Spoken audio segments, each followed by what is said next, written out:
beautiful day, and you honestly could be elsewhere but here. But you chose to be here, and we appreciate that. Thank you so much. So I like to introduce all the poets at once, so that once I sit down, I don't keep coming to introduce the next speaker and the next, because that interrupts the flow. I will mention all their bios, introduce all the four, and then they will start reading. And once they begin, the reading just flows seamlessly. That's just how I prefer it. And also, you received their bios when you looked at the flyer, and each person, most of the poets usually have their websites for more information. So what I'm reading is the abbreviated version. If you want to know more about these poets, they are here. You can talk to them. But if you still want to know more, check out their website and see where else they are going to appear, what else is going on in their lives, what's their next book, you know, that kind of stuff, so that you know how to follow them and be a wonderful fan. So the first reader is going to be Jenny Betts, and she is the author of 7 poetry books. The most recent, From Soil and Soul, is published in 2024 by Redhawk Publications. That's really very new because we're in 2024. Her work has appeared in numerous NC and international journals. Betts was a judge for the Poetry in Plain Sight contest of the NC Poetry Society in 2024, and her work has been nominated for the Pushcart Prize, and her 2 poems won first and third place prizes in the 2024 Flying South Literary Journal contest. So she seems to be really happening a lot in 2024, right? And the second reader is going to be Clint Bowman, and he is a writer from Black Mountain, NC. He is the co-founder and facilitator of the Dark City Poets Society, a free poetry group based out of the Black Mountain Library. That means you can join the group if you're interested in being with poets and also having your poetry, you know, listened to. His debut full-length collection of poetry, If Lost, is published in September 2020. That's the most recent, right? Did it come out like yesterday? Thursday? Yes, wow, congratulations. His work has appeared in Louisiana Literature, Poetry South, Roanoke Review, Mad Season Review, and elsewhere. And our third reader is going to be Sam Schmidt, and he is the author of Suburban Myths and the most recent poetry collection, Dark Bird, published by Galileo Press in 2024. He formerly edited and published Word House and hosted the reading series at the Minas Gallery. His work is published in Passenger, Free State Review, Gargoyle, and elsewhere. He is a 2-time recipient of the Maryland State Individual Artist Grant and has a master's degree in comparative literature from the Johns Hopkins University. And our final and fourth reader is going to be Clifford Brooks. Brooks is a poet, professor, and founder of the Southern Collective Experience. I hope you'll tell us more about that. He's also editor-in-chief of the Blue Mountain Review and host of Dante's Old South. He is the author of 3 full-length poetry collections and a chapbook, Exiles of Eden. His most recent collection, Old Gods, is published by Masop University Press 2023. For more, you'll find his website.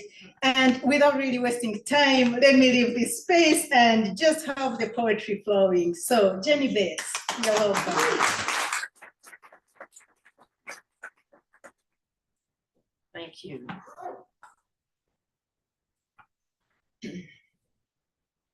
Take good notes. And into the forest I go to lose my mind and find my soul. John Muir. Sometimes I'm a neglected child in a Russian orphanage rocking back and forth. No one touches me. Other times I'm an ancient oracle who has to stay drunk all the time on wine or smoke, with only a spirit of some kind to hold me close. Really nothing there this day. I do not know the source of my soul, so I take a break from plowing, sort my bottles from cardboard. Some lessons hit rather hard, and some are repeated. Go deeper into the woods, soul says. So I wrestle an angel who won't give me his name, and laugh with a cow or maybe a horse standing nearby. Go deeper into the woods by and by, until my steps are strong without privation, placed in the first place of loving and creation, until I write this down, do what we all must do if, in the end, we too are to become true.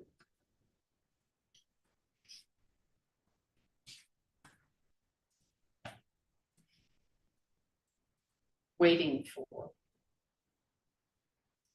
A good friend and his new wife visiting from LA yesterday says, through hearing stories and laughter and tears, you don't live with wildlife, you live with life. I thought God has unparalleled expression, and God is trying so hard to help us through the waiting. He gives us gift after gift, and we become numb. A poet can have a quick silver tongue, a charm to migrate snakes and butterflies, yet still sit and wait standing alone for a perfect time that never comes, to command her way and witty repartee.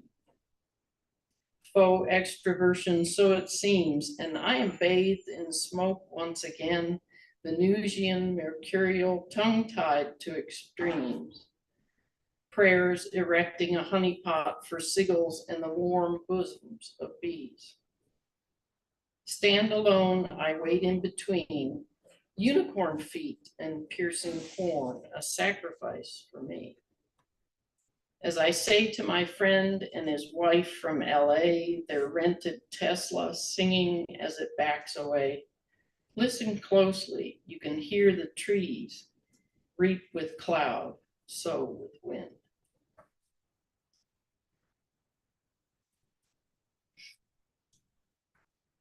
From soil and soul. I have a heart of soil, a soul of creatureliness that still wants to grow old with you. Sit on a porch and chatter like birds, or maybe tree roots in the dark earth touching, just barely and blind, a core in conversation on not knowing everything. Why should we? Why can't we honor the invisible and hidden, a last bastion? Unusual with the beauty of language, not hunted as a carnivore competing for nothing but a meal, a gentle tide of deepest worship. I have a heart of soil, a soul of creatureliness that still beats fast like lightning, roars and mumbles like thunder, who we both understand more intimately than our own minds, minds that remain reticent like the hunted, until at last, even as it is revealed, it dies away.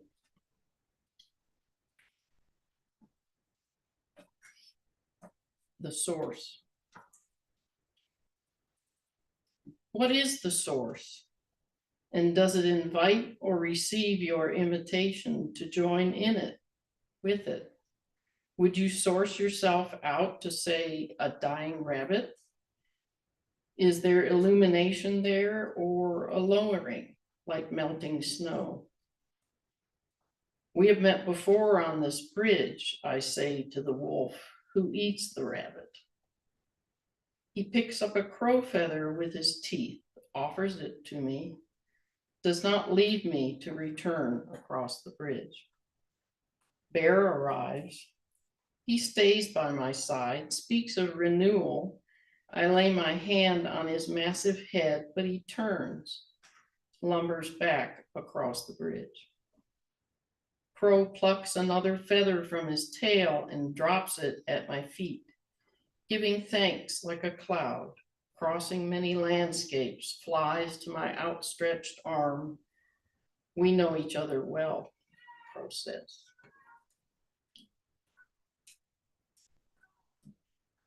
Long enough. Listen to the crow call when the wind stops. Mary Ricketson. How to say this in the end, tell it like it is, that old phrase, a viable future for words, not their abandonment, because find becomes more elusive than search. So if we haven't figured out God by now, we begin again as if we really know what to look for in the first place. We live with the long enough pursuit like an open wound, watch its personality emerge like a newborn or puppy, only to pour out its spirit, what do you want to call it, chewing away or caring. We put our face against the wound, say it's nothing, and not the first time our feet have been covered in blood. Thank you.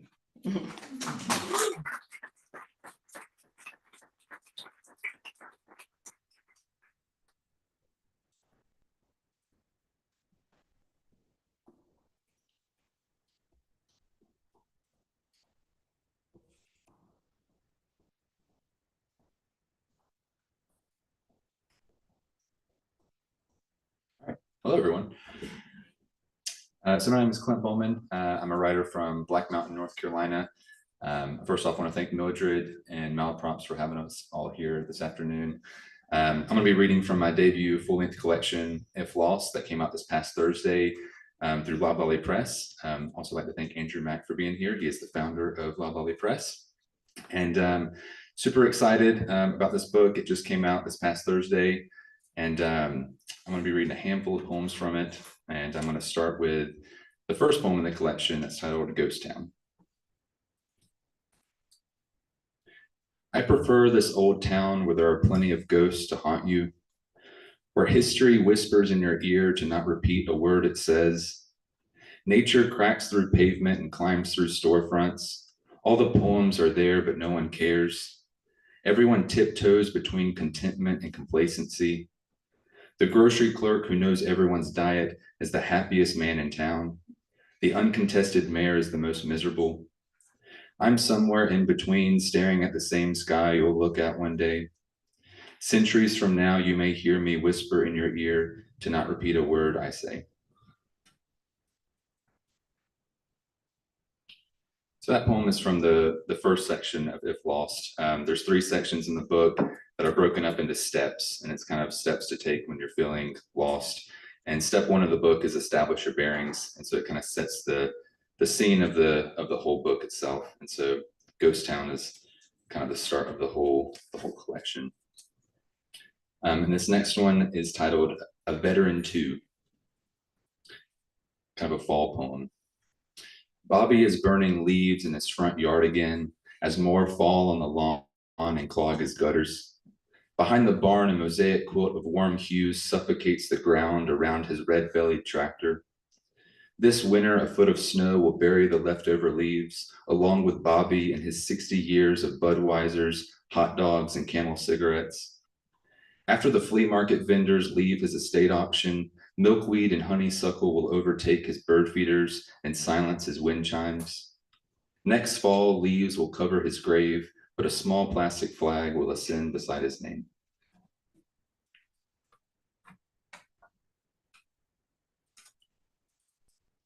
All right, and since it is Sunday, I definitely have to have some religious poems in here.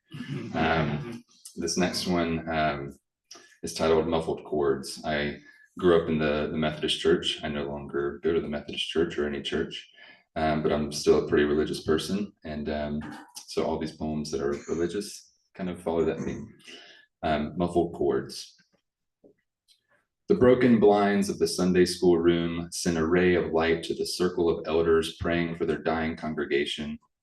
The bulletin board by the doorway has a printout of the 10 Commandments and a flyer for the annual turkey shoot. Down the hall, chapel doors muffle chords from choir practice. In the basement, a warm lamp illuminates a tiny office where the preacher sits unfolding checks from the collection plate. As hallelujahs leak through the vents, he begins to breathe heavily at the thought of his salary. Outside, cars speed by on the highway and ignore the broken church sign that says slow down for salvation. So all those poems were in step 1, establish your bearings, and these next few are from step 2, which is notice nature.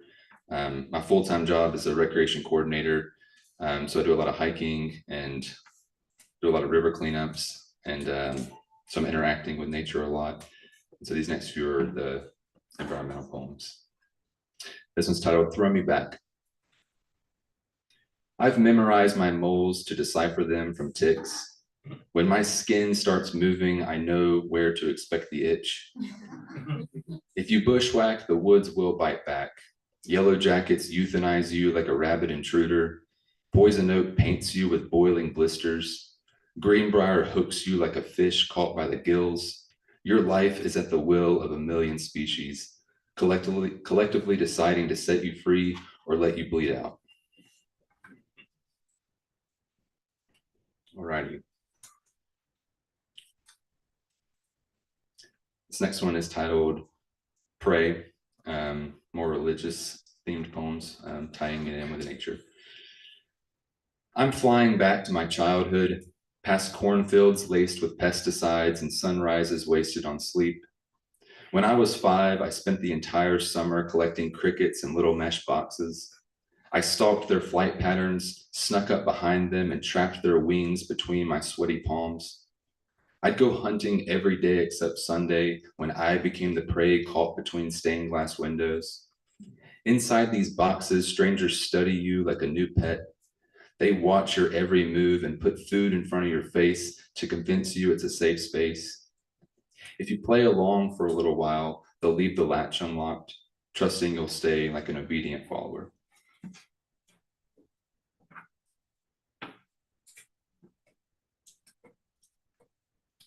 All right, this next one is Act Natural.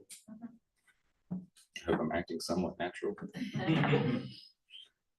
The power company gave the oak tree a lobotomy. 2 helicopters dangled chainsaws to disable the maples. Our ecosystem is bleeding at the gums from this floss we've strung, yet we still ask it to smile for the picture. So those were all from step 2, notice nature. And then the last step is step 3, which is don't be afraid. And this poem is about my grandfather, who was Italian, and in Italian, grandfather is pronounced Nanu. And we were in the South, so we called him Nanu. It's a little different, but it's spelled Nanu. And so this is for my grandfather, who passed away several years ago. Graveside poinsettias wilt in winter frost. I walk by them in yesterday's clothes, solemn as a silent film. My memory holds on to everything like a shallow grave in a floodplain. The slightest sound of certain songs and smell of old cologne resurrect you to my consciousness. I'm unable to decompose the past with your hand-me-downs wrapped around my waist and draped across my shoulders. So you remain a plastic bouquet, always in bloom next to the graves of others I never knew. Hopefully one day I'll join you in the flower shop of heaven, where we'll pick out my arrangement through the hands of our descendants.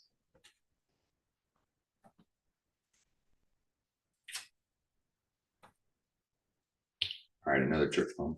This one's titled Muscle Memory. Since we're at the end of summer and all the vacation Bible schools are over, this is about vacation Bible school a little bit. The church sign for Vacation Bible School is missing half its letters. Inside the chapel, goldenrod grows between the pews. At noon, the air is silent. Now the parsonage is an Airbnb that holds parties on the weekends. Every Friday night, we walk around the grounds and have communion with Taco Bell and Tall Boys. We swing on the dilapidated playground, tucking our knees in and out with muscle memory. When it's time to leave, we measure our growth in the handprints we made as kids on the steps to the steeple. All right, And I've just got one more for y'all. This is the title poem of the collection, If Lost. And in this poem, all the steps are lines from this poem. So step 1, establish your bearings. Step 2, notice nature. And then step 3, don't be afraid, are all appear in this pretty short poem to kind of wrap it all up. So this is If Lost. Look around, establish your bearings. Take note of the scratched hemlock where the trail turns south. Don't rely on wives' tales or the growing patterns of moss. Notice nature warn itself of your intrusion.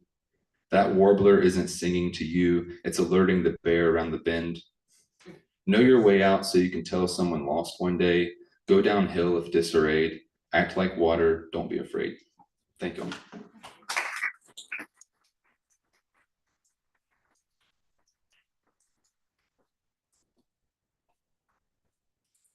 Hey there, I'm Sam Schmidt, and I think I get the prize for, the longest trip to get here because my wife and I came down from Baltimore. And I'd like to thank everyone, who was involved in this event and who made it possible, including my parents. And I just want to say a quick word about the idea of this book. Which is that I kept passing the same tree every day while I walked my dog in the cemetery. And then I started taking pictures of the tree every day. Then I used the pictures of the tree each day as a prompt for a poem that I would write. And I did that for a year. And things gradually, I wrote here, it was an exercise in continuity through change. And I moved from close observation to self-reflection to philosophy to old wounds. And the result is a single long poem, a year-long journey. And so I'm gonna go in order. I'm not gonna read the whole book, that would take too long. But I'm just gonna pick some things, but they're mostly in the order of the year, starting in January. Then a tree. An ordinary tree. There was nothing left.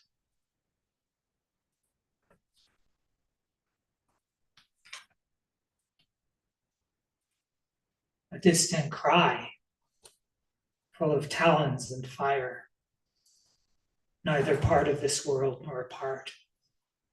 The mind perceives its chains. Take my staff, a wise woman says. Walk into the graveyard at sunrise. Seek out the tree that is many trees, one beyond the other, each a gate. First, the gate of boredom. You should pass that without difficulty. Second, the gate of doubt. Strike the gate with the staff. It will sound like a gong. The sun will tremble. All your sleeping demons will open their eyes. Every playground bully, every peevish professor, only they can let you through. Be brave, be humble. Remember, you have heard the dragon.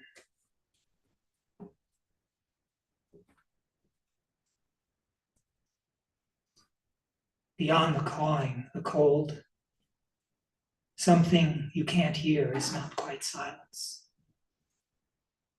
Foot tracks, paw tracks through the snow.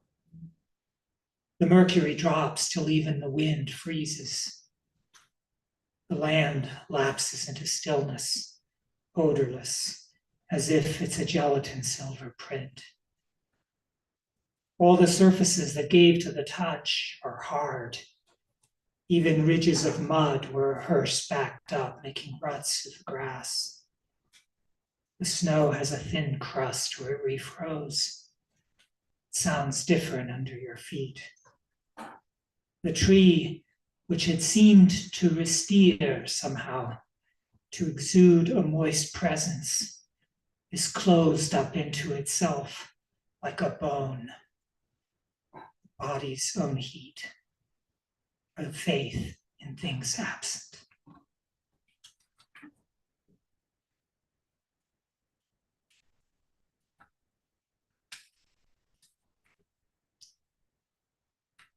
It comes to this. I'm walking towards something true. Something green I can taste, like a sprig splitting that never belonged to words. Beyond the gates of boredom, doubt, grief, lies the door to home. To walk back through it and still to work at kindness. To see telephone wires, yard clippings, everything that was left out. Trucks rumbling by through intersections of beauty and loss. Those branches displaying leaves, saw-toothed, birds plummeting over fields. The caretaker's pickup, its engine humming. The man himself smokes a last cigarette on his front porch, eyes me skeptically. He lets me pass.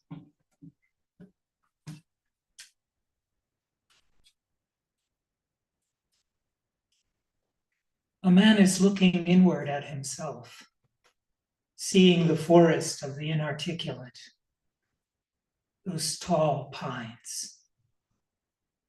His childhood was unremarkable. Why does it tower that way above him? Why, like it might explode? Why desire catching in his throat, the bite of persimmon he can't cough up? The old language of love, an underground river beyond the roots of his tongue. Why does anger say nothing? He dreams of children running through the forest with sticks, who strike the trees shouting, "Wake up, wake up!"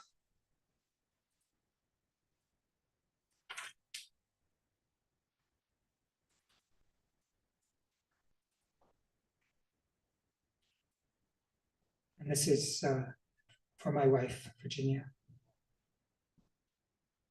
The day we got married, the preacher forgot about us. He had to be tracked down at a Chinese restaurant in Pennsylvania. No one was sure how to cut the cake. The temperature in the courtyard, 100 degrees. Your uncle, who taped the ceremony, kept veering the camera back to the attractive harpist. We departed to cheers, waving from my sister's cherry red Citroen, the top open, standing. Our marriage that day was mostly sky, with the tops of a few trees. No minor impediments could stop us in our wedding clothes made of clouds and light. You imagined endless days, companionably by the sea.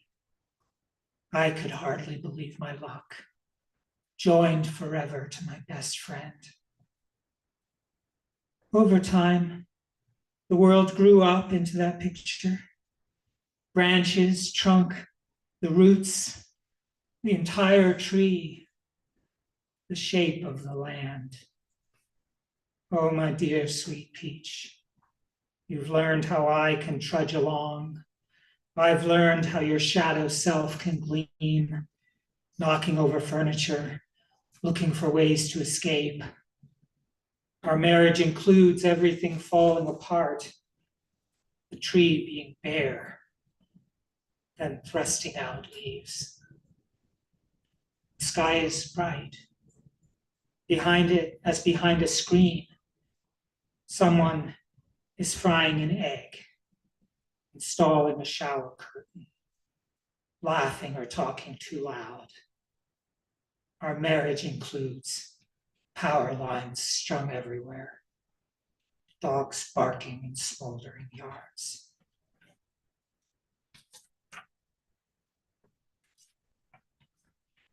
Okay, now this song also uses you as the, but it's not to my wife, it's to myself. You know how sometimes people use you to themselves? So I'm just making that clear. The silence around your father, the way his words elbowed other words aside, when he shouted at you from across the dinner table, "Communist," the worst word he knew. Years later, you saw a picture of Mount St. Helens erupting in the New York Times. Outside the hotel where you worked near Central Park, you were looking at the papers stacked for sale, each picture full of smoke. Ash blanketed your parents' yard. The mountain's dome became a crater's crown. A brother reminds you, you were the only one who talked back, who challenged him. You say, yeah, I was just that stubborn. Another brother says, we turned out okay. He must have done something right. Driving home, you feel the panic approaching. You stop the car at the side of the road, heart beating fast. You think you're going to die. Your wife, your children looking on. You can't get air.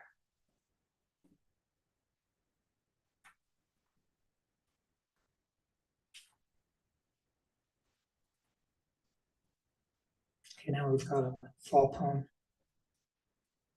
The landscape drifts closer to what it was. The leaves still cling.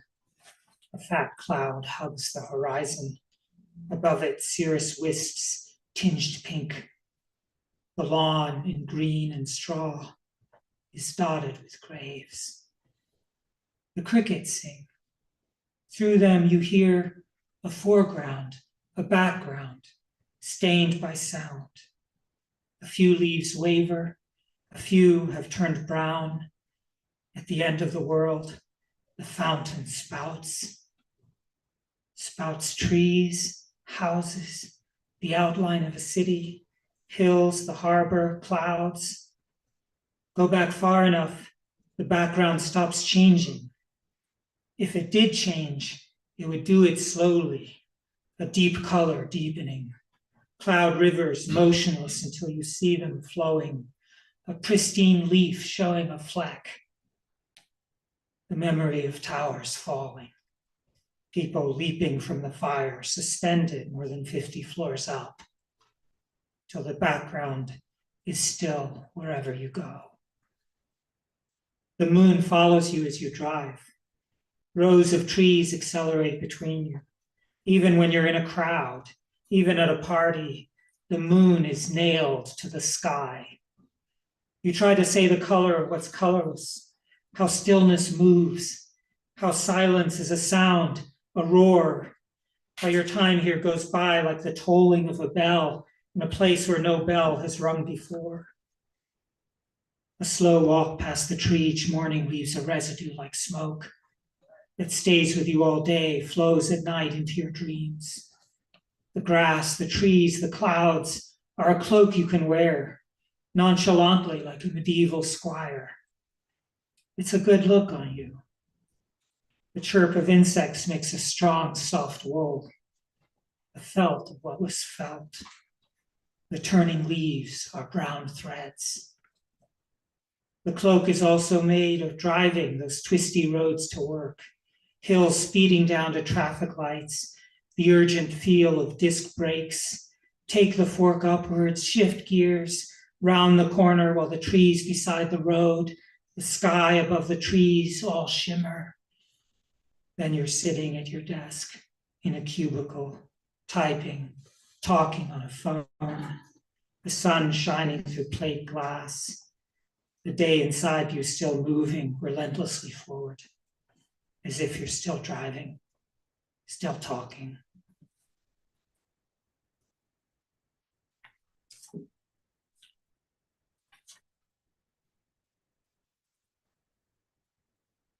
If the necks of geese were a story, no one would believe how far they extend ahead of their wings, how the wings ripple like water, or rain on my upturned face, full of everything I did wrong in my 20s. No one would believe it's all been gathering. When every emotion came out too fast for me to stop it, someone cried. When I froze in a panic, feeling what I didn't want to feel, I could never imagine past summer, that blunt green. I'm glad what I've done comes back, and I drink it. My life in a cup, the liquor of it, rain of it. No one can drink it for me. I welcome the wind, the cold, the bare branches to come.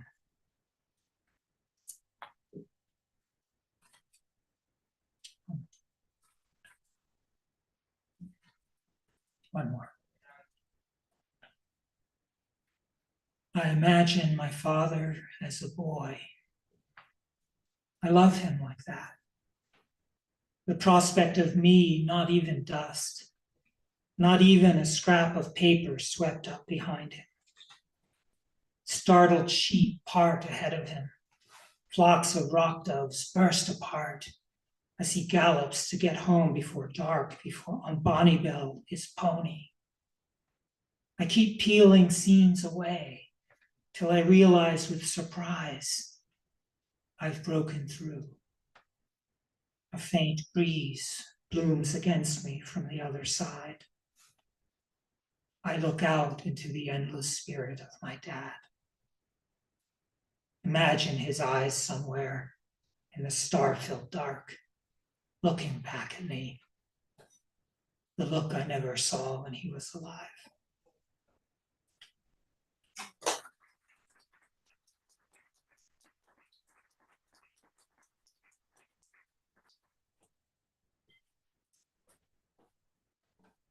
My name is Charles Clifford Brooks III, but y'all can call me Cliff.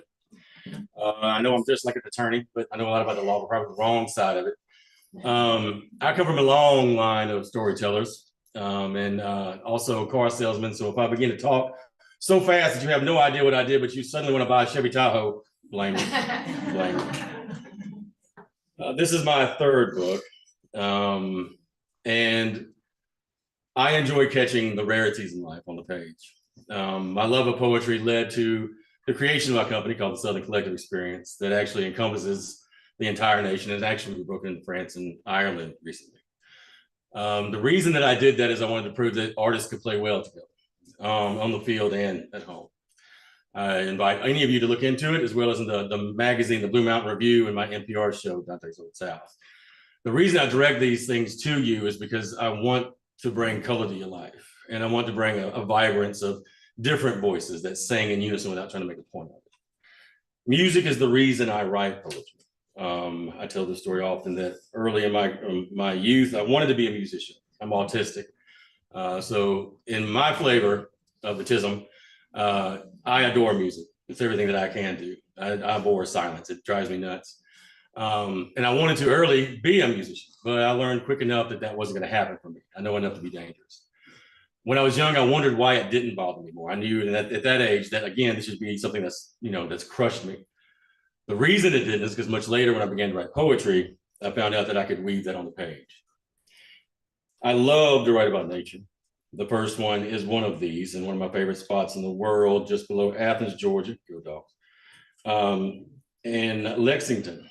And the poem that I'll read first is called Pruning a Dream.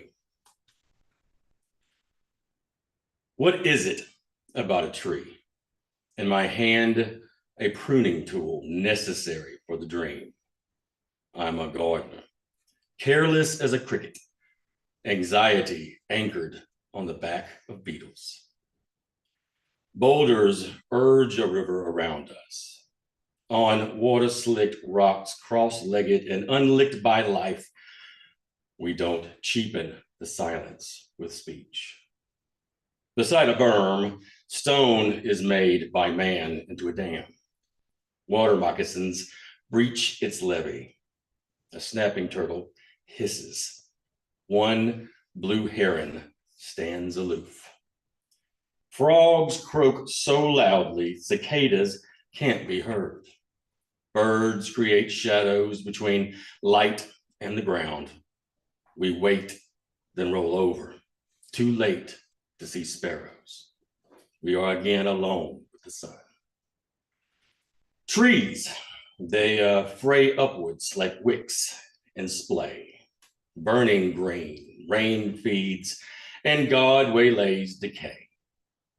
The wind bends a fir's fringes, and with enough, there's a bending of sentinels over blades of grass. The forest, its precise nature isn't set or studied. It's easy to think what I do here has importance. Leaves in a whirlpool behave like men with bad habits. They go around and around and around. I do not know how trees capture words.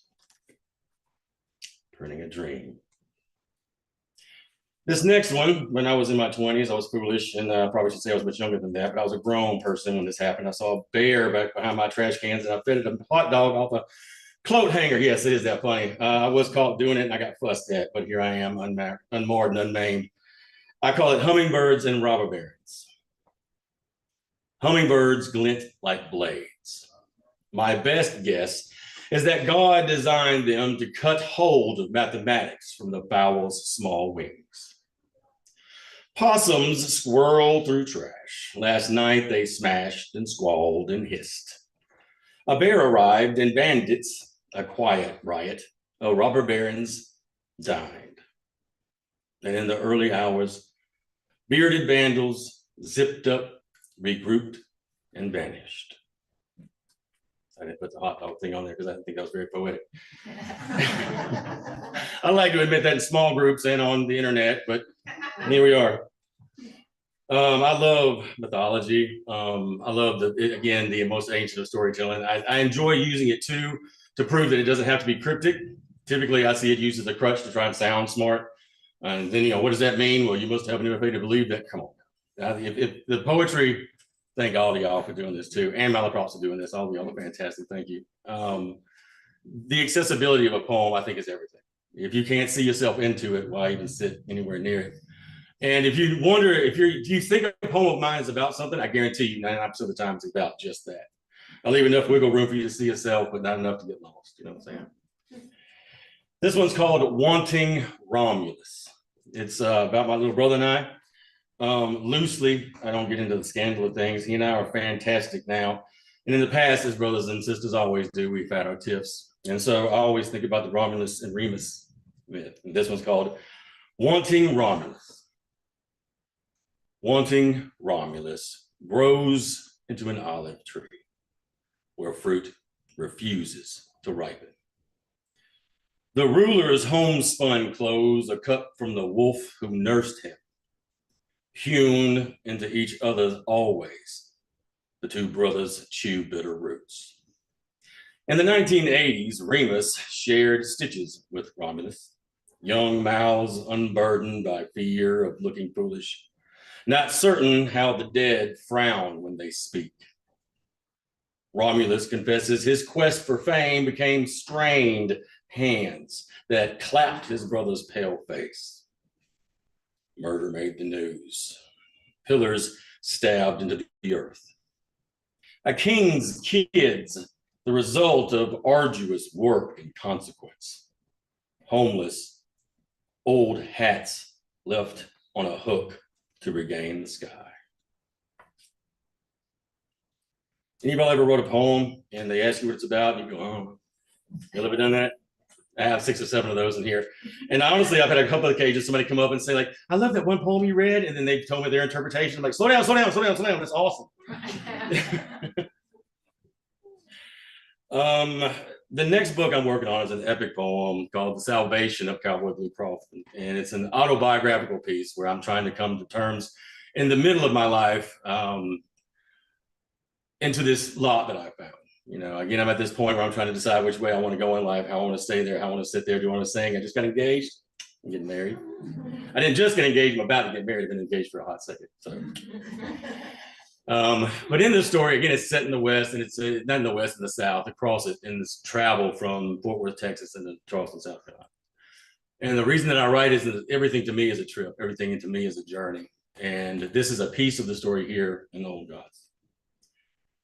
Cowboy Blue Crawford's salvation. His shadow contains a man. A man stands in the indention left by murder of goodwill. Stagnant, perished for lack of purpose.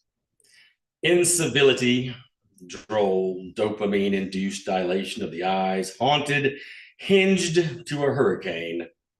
Cowboy Blue Crawford. Nature. There's nothing mortal that can spoil the uprising of demons.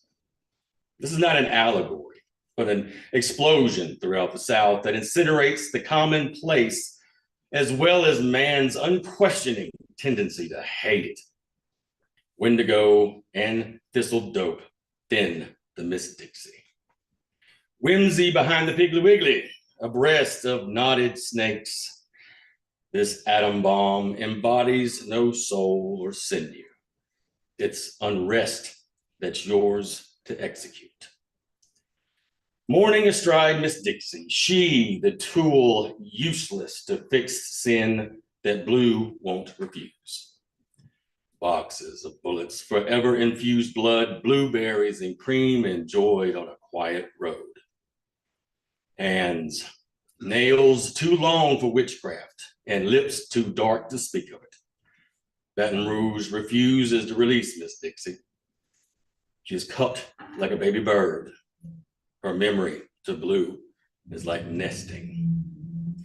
In North Georgia, he gave up his wife's ghost, a host of beleaguered friends and flights of spirits. After her, he and his team sprint and tag in and tag out, savage instincts, regardless of good drugs or open charges. Blue leaves New Orleans, crazy laced up, watching Lily sachet in leather pants. Father Hammer entranced as Kiage casually styles himself with sharp objects. Without fear, the flock would think their faith in escape is untrue. Centered by Blue, their iniquity is weak but infinite. Dear Blue, swamp heart, his 2 rooms are right for reimbursement. A chair, a bed, and a nightstand. Love is an elusive lie of want. So we have one about my granny, my mama's mama. Her first name was Hazy. So many people called her Crazy Hazy. I miss her dearly. She was about this big. I was terrified of her for all the right reasons, as you should. This is called Granny and Me. It happened in Lindale, Georgia between 1998 and 99. Living in Lindale, 1 year, a few miles from Booger Holler. Small rooms, 2 souls, no air conditioning, 1 wood furnace, and my initials etched in a chair. A single sister from a house full of brothers, Granny grew into a rowdy, laughing, shoulder-punching, wild-haired Hazy. She spoiled me. She spoiled us all. She hacked off the heads of every copperhead because she was safe. We talked through 200 sunsets and 1 bad night. Granny said, let go and let God. But we both held on. She told me love is better spent than saved. I did too much spending. But she, doting, the fussing lunchroom lady, she sat with me and we watched The Wheel of Fortune, Jeopardy, and Unsolved Mysteries. This one is about travel from city to city. You'll get a theme of this on mine pretty quick. This one's called Hideaway Highway Love Songs. I don't think how hard these things are to say in writing. They sound so good until I try to get them to come out of my mouth. It doesn't sometimes work. I promise I wrote these. Hideaway Highway Love Songs. Half notes scored whole. Let's ride divine, defiant, not reliant on the mystic Dixie. Joan Baez gently drives us down to Nashville, Asheville, and New Orleans. An expanse of hum the whole drive. Towns made of sound, the shady families and pierced strangers at low tide. You are my special Joni Mitchell. The South is our river to skate away on. Miles behind us and miles within us, the past inevitably wears out. A highway wuthering heights, no life by lies or lust or gun, not hunted or hounded by a harsh beaming sun. You slip into French, hyacinth in your hair. Our honky-tonk lexicon speaks of us expelled, compelled to coo in tall grasses by the creek, obscured beneath the tops of tall trees. We shimmy from our delta-wide duvet to dance, kiss, and caress. You know, we match my bare feet in your summer dress.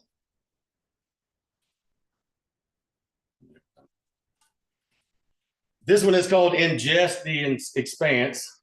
Ingest the Expanse. And this is one of those that I'm going to read again and try to figure out what it means.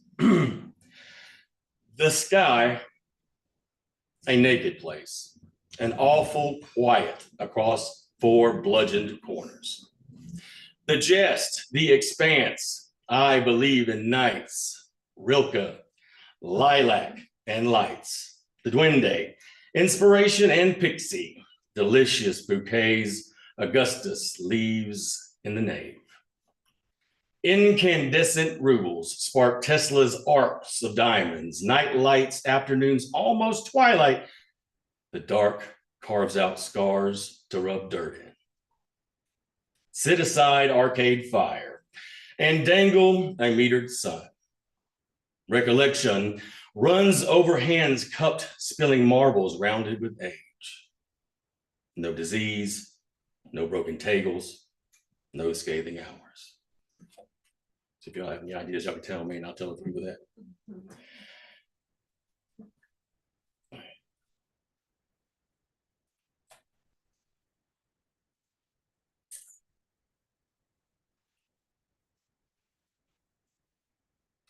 My father and I share seasons.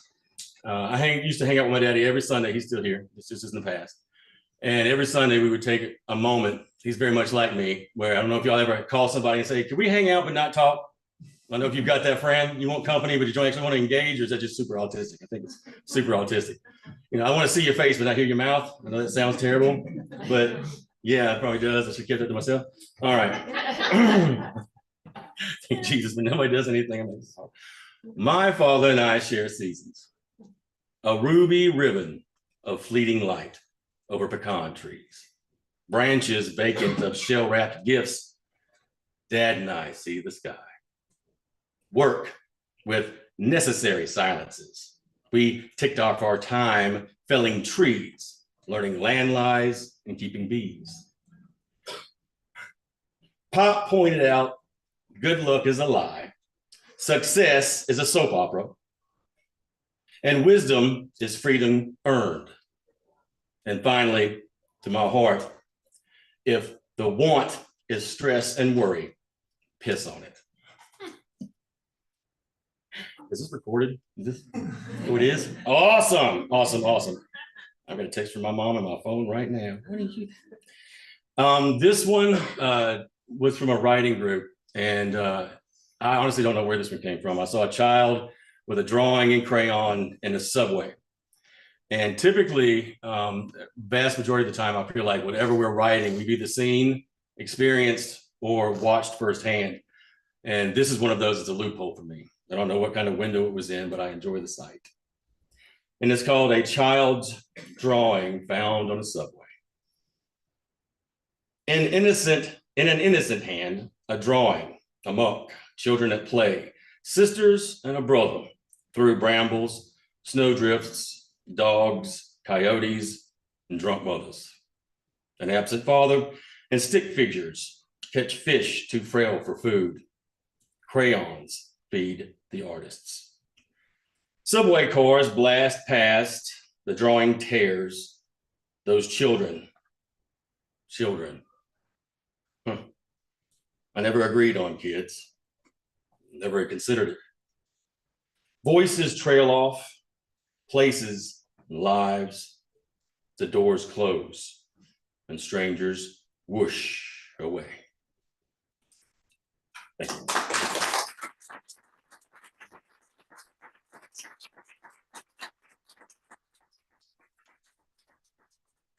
All right, let's appreciate our four wonderful poets once more. Clifford Brooks, Sam Schmidt, Clint Bowman, and Jenny Bates.